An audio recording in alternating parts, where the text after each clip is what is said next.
What's taking him so long?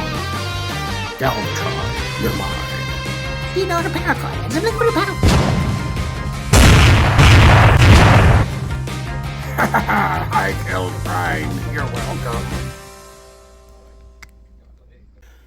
Hello and welcome back, Transformer TCG fans. This is Grillenheimer. Okay, couple of things to note before we begin. This is for the Transformer the TCG. Got to filling out some more base cards in my file 6 of all things. Not adding too much. I just want to kind of fill out a few holes. I feel like I may have. At the same time, I finally started beginning coloring the planet side of Unicron. Boy, that sounds funny. The dark side, the light side. No, just the planet. So his planet mode. Finally began coloring on that. Made a few new battle cards, not base cards, battle cards, but not many. We're not looking at those right now. No more hybrid secret actions or secret action hybrids. Just the 3 or 4 that I've kind of already made. What we're looking at today, now I started a file some time ago, like a year or 2 ago, and called it Legacy. Well, this is the Legacy 2. Unfortunately, and it's basically a shortened or abridged version of the Legacy Evolution symbol you see on the boxes, because these are characters that I have made from the images on the boxes and continuing to do so. If I see something cool that I think I could make an image of or clean it up a little bit, and we've already looked at 2 of these. We have looked at G-Haxis, and we've already looked at Nemesis Leo Prime. I thought that we had gone over Crankcase in a previous video, but obviously not. So here we go. Let's look in maybe 2 or 3 characters here. I've got 11 in total. We've already looked at 2, so there's only 9 left, and a few that I haven't quite really filled in how I feel like. And I will admit, and I've admitted this before many years ago, when I started trying to even attempt to make characters for this game, and I was doing it badly at first, and I've gotten a little better. I think I have. And where I'm not really trying to create a character to fit a certain meta or fit a certain type of deck.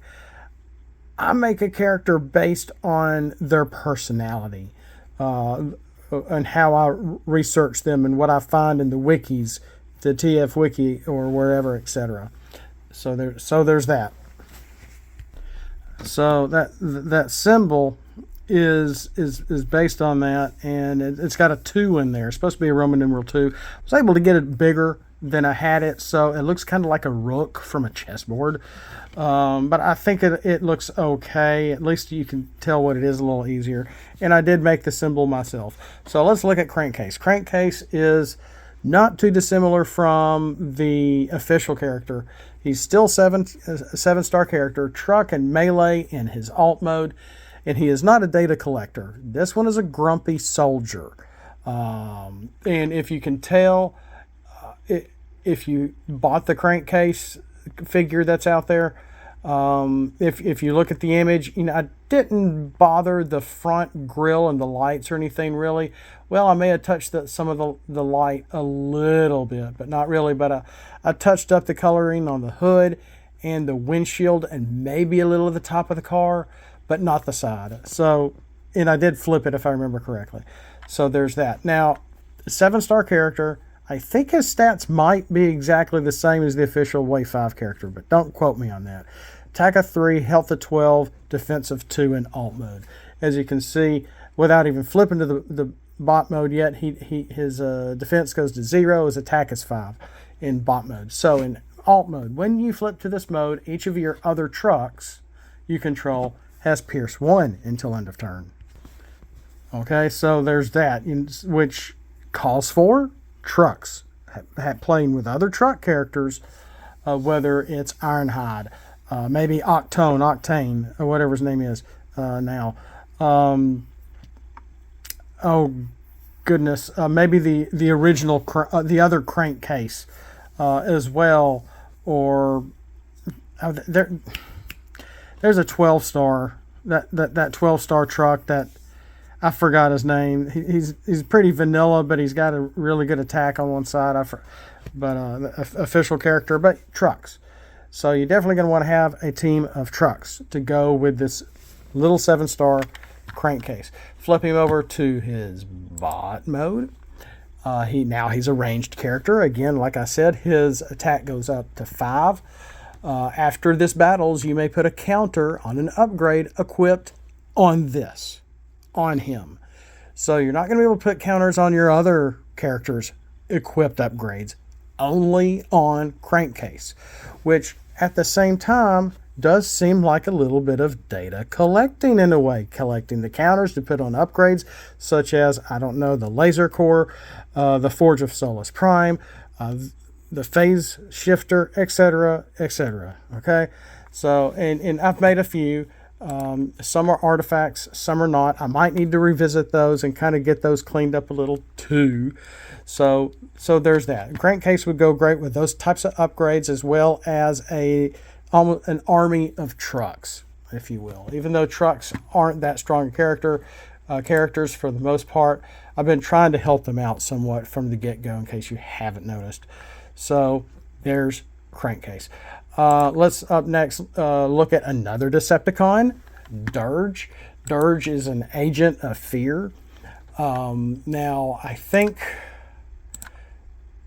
Crankcase is an uncommon because he's got some neat things going on with him, and he's got an attack of 5 in bot mode. But Dirge is a common. He's not too dissimilar from the official Dirge. But let's keep going. In his alt mode, he's plain, he's ranged, he's an 8-star plane. So we have another 8-star Decepticon plane. You're welcome.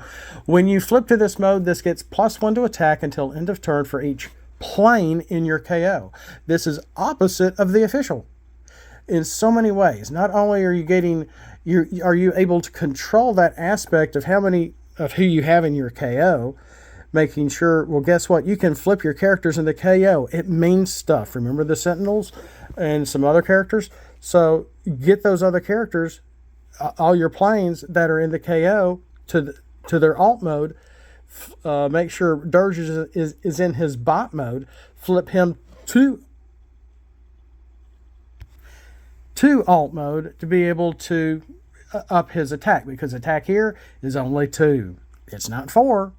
Like the official one, it is 2, 11, and 2 in alt mode, and only 3, 11, and 2 in bot mode. It's kind of the opposite, because the official was 4, 11, and 2 in alt mode, and 2, 11, and 2 in bot mode. This is a little backwards. I'm not going as far as 4, attack of 4. I'm going attack of 3, but that's in his bot mode. So let's flip him over to bot mode. He's still a ranged character. He is a common. This has bold 1 for each weapon equipped on the defender. So remember, if you're still somewhat new to the game and you're like, oh, cool channel, oh, TCG, cool, when did they do this? It's canceled? Are you kidding me? Yeah, unfortunately. I think it was July 10th of 2020. July 20th of 2020 was the big date that just crushed us all. So yeah, I actually remember that. We all do.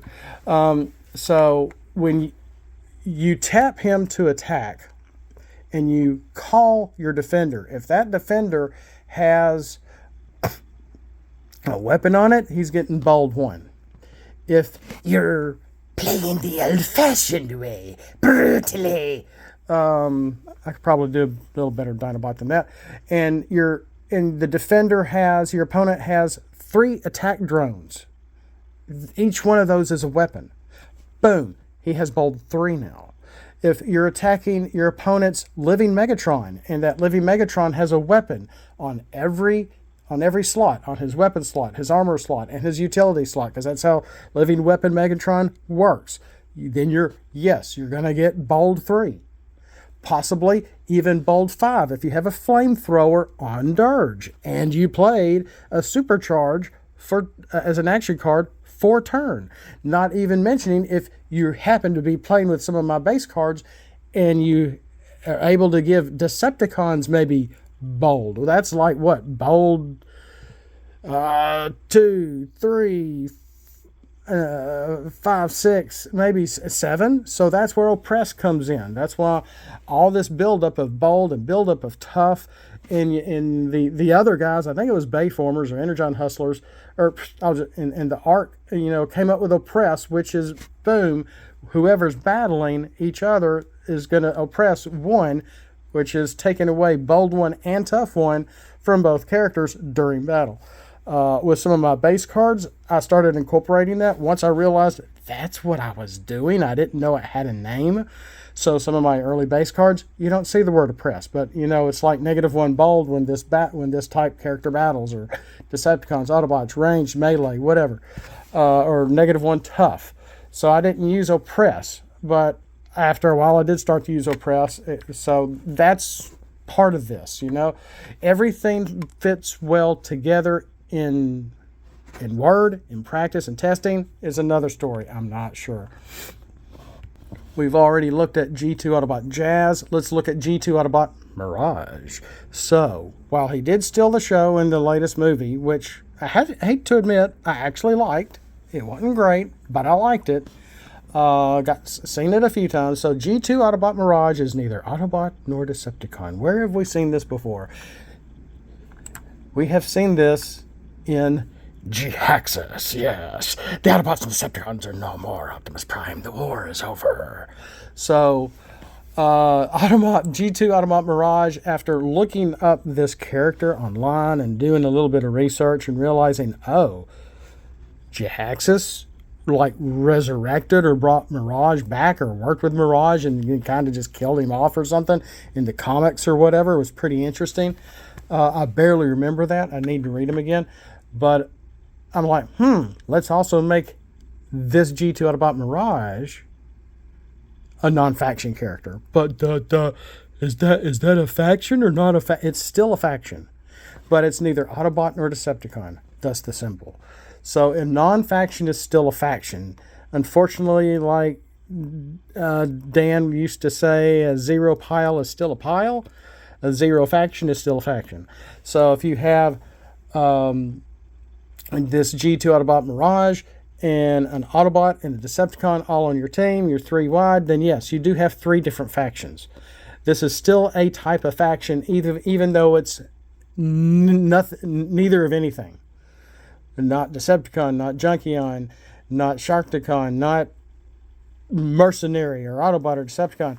I know some of those are traits and not factions, but that's what this is, okay? And we kind of looked at that with G-Axis, so I maybe not have explained it very well, but here it is again. Well, G2 Autobot Mirage is a non-faction copy, thus copying some of that, no pun intended, comic book lore. Saboteur. He's a Karin specialist in alt mode. In alt mode, he's a 7-star with 2 attack, 10 health, and 2 defense. In bot mode, he's attack of 4. His attack goes up to 4. His defense is the same at 2. In alt mode, he does have Pierce 2, which is nice. And it's a nice perk, simple perk for just that you're going to get an attack of 2 or damage 2 on your opponent no matter what. But if you have G-Axis, Liege Shinturo on your team, when you flip to this mode and had G-Axis, Liege Shinturo on your starting team, this gets focus 1 until end of turn. Not a big deal, but it's still a little focus.